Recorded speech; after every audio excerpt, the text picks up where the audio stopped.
Efesus pasal 3.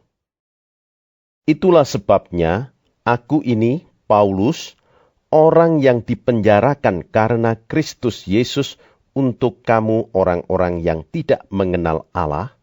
Memang kamu telah mendengar tentang tugas penyelenggaraan kasih karunia Allah yang dipercayakan kepadaku karena kamu, yaitu bagaimana rahasianya dinyatakan kepadaku dengan wahyu, seperti yang telah kutulis di atas dengan singkat.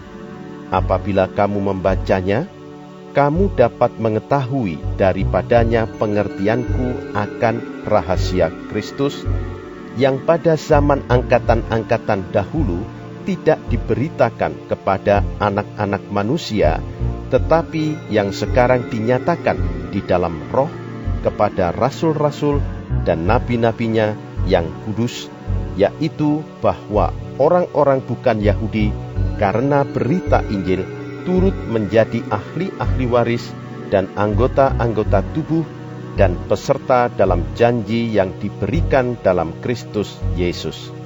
Dari Injil itu, aku telah menjadi pelayannya menurut pemberian kasih karunia Allah yang dianugerahkan kepadaku sesuai dengan pengerjaan kuasanya.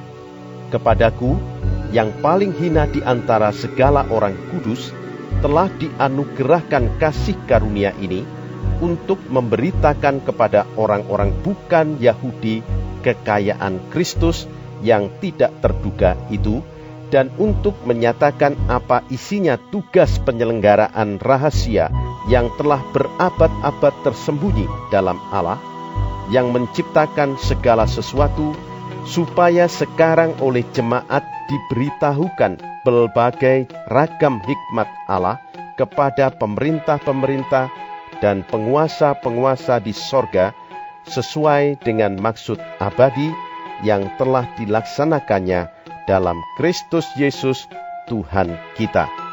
Di dalam Dia kita beroleh keberanian dan jalan masuk kepada Allah dengan penuh kepercayaan oleh iman kita kepadanya. Sebab itu, aku minta kepadamu supaya kamu jangan tawar hati melihat kesesakanku karena kamu, karena kesesakanku itu adalah kemuliaanmu. Itulah sebabnya aku sujud kepada Bapa, yang daripadanya semua turunan yang di dalam sorga dan di atas bumi menerima namanya. Aku berdoa supaya Ia, menurut kekayaan kemuliaannya, menguatkan dan meneguhkan kamu oleh rohnya di dalam batinmu, sehingga oleh imanmu Kristus diam di dalam hatimu, dan kamu berakar serta berdasar di dalam kasih. Aku berdoa supaya kamu bersama-sama dengan segala orang kudus dapat memahami betapa lebarnya dan panjangnya dan tingginya dan dalamnya kasih Kristus, dan dapat mengenal kasih itu sekalipun ia melampaui segala pengetahuan. Aku berdoa supaya kamu dipenuhi di dalam seluruh kepenuhan Allah. Bagi Dialah yang dapat melakukan jauh lebih banyak daripada yang kita doakan atau pikirkan, seperti yang ternyata dari kuasa yang bekerja di dalam kita. Bagi Dialah kemuliaan di dalam jemaat dan di dalam Kristus Yesus turun-temurun sampai selama-lamanya. Amin.